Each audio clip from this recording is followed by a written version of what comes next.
Darth Gravid is the worst Sith Lord of all time. Not the most evil, the worst at being a Sith Lord. But he's still my 19th favorite. Now, before I can explain the story of Darth Gravid, we need to explain why he exists, because what he really is an explanation to why writers of the Old Republic and the Old Republic video games and that era of Star Wars took so many liberties with making the Sith so powerful and so awesome back then. And as the Sith advanced, why they kind of got weaker. I mean, Darth Sidious, which for those who don't know, that's Emperor Palpatine, is ridiculously powerful, but in the original trilogy, Darth Vader wasn't doing things like force draining entire planets. They had to build a Death Star for that, whereas Darth Nihilus could stick his hand out and actually murder an entire planet. So things like Force Essence or Sith Transfer, which is when you take your spirit and you put it into another body. Palpatine did that, but for a long period of time, that was a lost ability. So what Darth Gravid is an explanation as to why the Sith were cracked in terms of power level and then fell off. So what he did, this is essentially his whole story, and the only reason he's my 19th favorite, because I'm doing a top 20 on YouTube, I did Darth Millennial as number 20. The reason why the Sith fell off was because Darth Gravid wanted to mix Jedi and Sith teachings. The reason he wanted to do that is he felt the reason the Sith were not progressing was because there was too much infighting and too much hatred. But dark side energy is partially fueled by hatred. And again, in Star Wars, people on the light side can use anger, it's just you're not supposed to, etc. It's really complicated. That's a whole video in the future. It's why I like Jedi Sentinels, why my name is Star Wars Sentinel, because Jedi Sentinels are actually allowed to use things like Force Choke. That's a whole different video. As you can tell, I love Star Wars. But essentially, what Darth Gravid tried to do is mix Jedi and Sith teachings. What this did is it made him go insane. As you can see in his character art, he has a dual-bladed lightsaber. One kyber crystal turned green and undid its hatred, because you turn a lightsaber red by putting hatred and pain into the kyber crystal. And the other side remained red.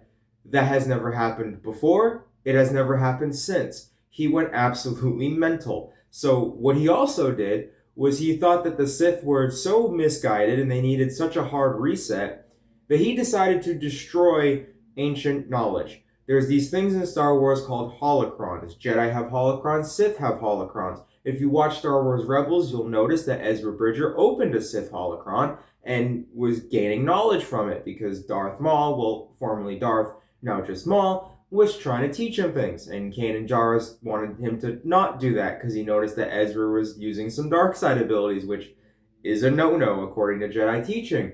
So what Darth Gravid did is he destroyed a ton of Sith holocrons. He destroyed the knowledge that taught people how to do essence transfer, which is what Palpatine did by putting himself into a clone body for the sequel trilogy. He destroyed so much. I mean, that's probably why we don't see red force lightning anymore. Because if you don't know, there's different levels of force lightning.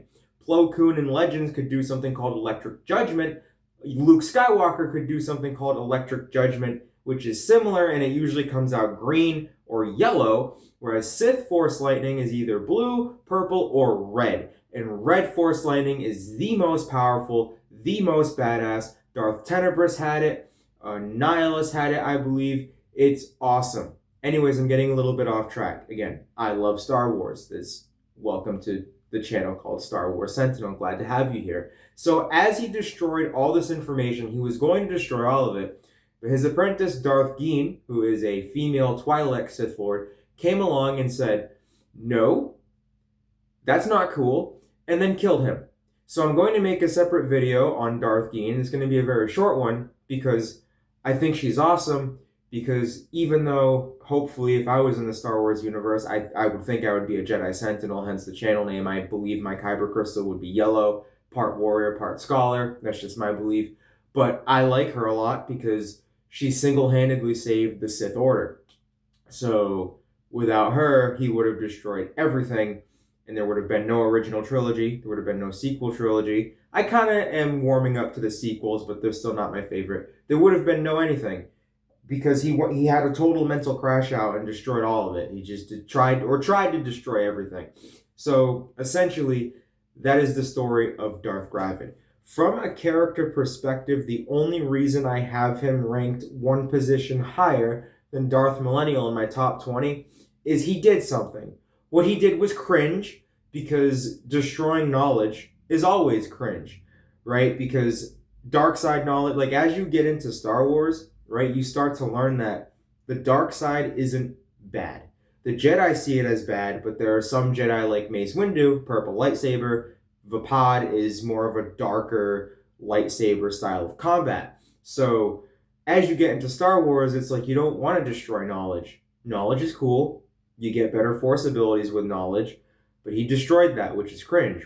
But Darth Millennial, if you go and watch that video, accomplished nothing. He didn't accomplish anything.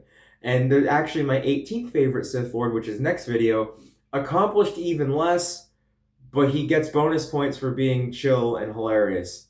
And that's funny. So I've been Star Wars Sentinel. I will see you next time.